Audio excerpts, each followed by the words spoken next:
Welcome to Epoch Audio. For the text version of this and more articles providing truth, tradition, and hope, please go to theepochtimes.com.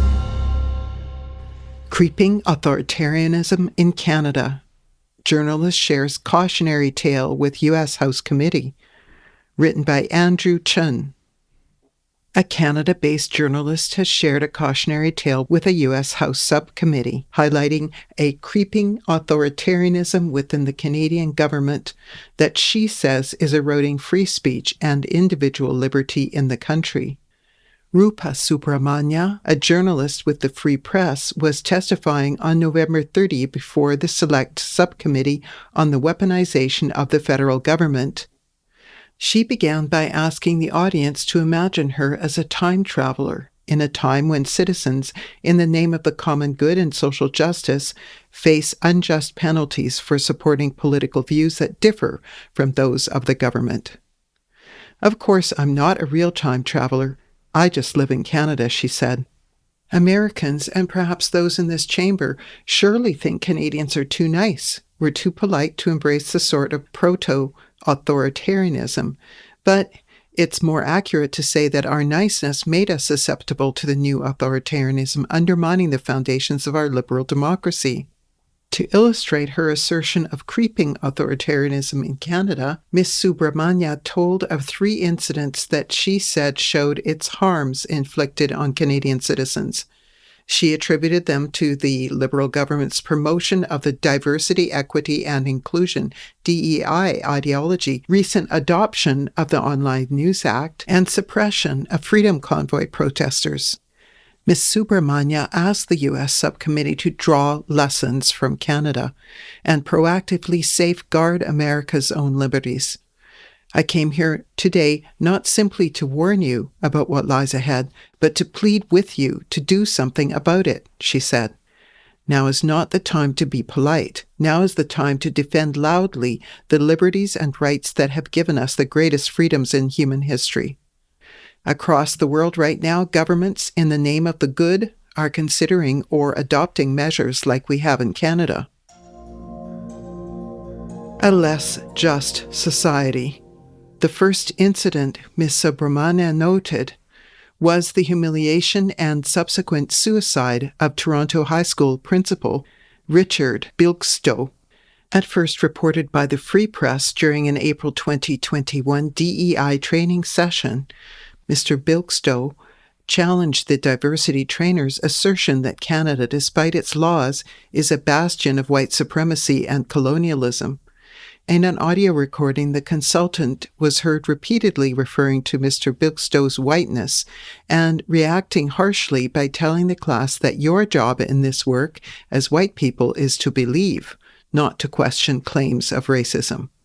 Suffering from mental distress as a result of the DEI training, Mr. Bilkstow ended his life in July this year. Mr. Bilkstow's death prompted Ontario Education Minister Stephen Lecce to order a review of the case and to commit to examining options to reform professional training and strengthen accountability on school boards so that this never happens again. Before his death on July 13, Mr. Bilkstow, aged 60, had filed a lawsuit against the Toronto District School Board, his employer for 24 years. He had also submitted a mental stress injury claim to the Workplace Safety and Insurance Board, WSIB, in May 2021. The WSIB ruled in Mr. Bilkstow's favor and, in a letter in August 2021, described the DEI training as the cause of his severe mental distress and characterized the trainer's behavior as abusive, egregious, and vexatious.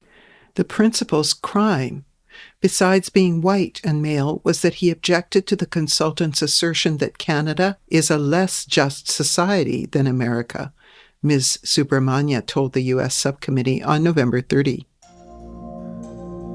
Ms. Subramanya's second story revolved around the impact of the Canadian federal government's Online News Act, previously known as Bill C-18, before becoming law in June. The legislation mandates that major tech companies such as Google and Meta pay news publishers for Canadian news content that appears on their platforms if that content contributes to revenues. In response, these tech giants had decided to block Canadian news from their platforms. The journalists said that the repercussions of the Online News Act have hit hard independent journalists like Christopher Curtis. Mr. Curtis, a 38-year-old entrepreneur and journalist in Montreal, runs an independent digital newsletter called The Rover. Being independent, unlike government-funded media outlets, The Rover faces hindrances under the law, which prevents it from reaching new subscribers and growing its subscriber base on platforms like Facebook or Instagram. Ms. Subramanya also highlighted the impact of the Liberal government's stringent COVID-19 policies on Canadians, including Danny Bulford, a former RCMP officer. Mr. Bulford resigned from the force in 2021 because he did not want to receive COVID-19 vaccination. In early 2022, he joined the Freedom Convoy protesters in Ottawa in opposing the vaccine mandates. Then, after Prime Minister Justin Trudeau invoked the Emergencies Act and declared a state of emergency in February 2022, both Mr. Bulford and his wife found their bank accounts frozen. Ms. Subramanya emphasized the profound impact of what she described as the debanking practice on Mr. Bulford, who she said had expressed the distressing sentiment of, quote, not believing in the country I've spent my career serving. He also described a pervasive feeling of, quote, being watched, torn apart, made to feel like a much-hated other in our own country.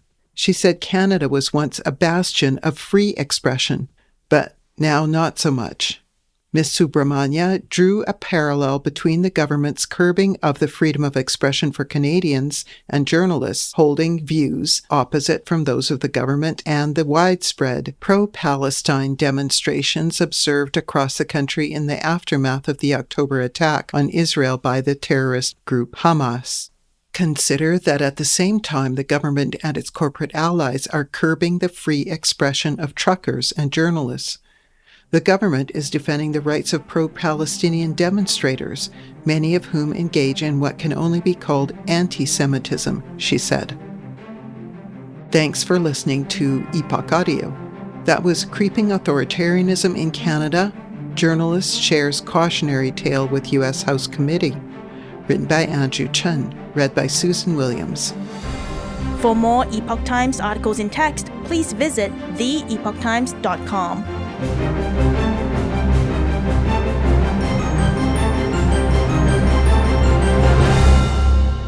This is the Epoch Times.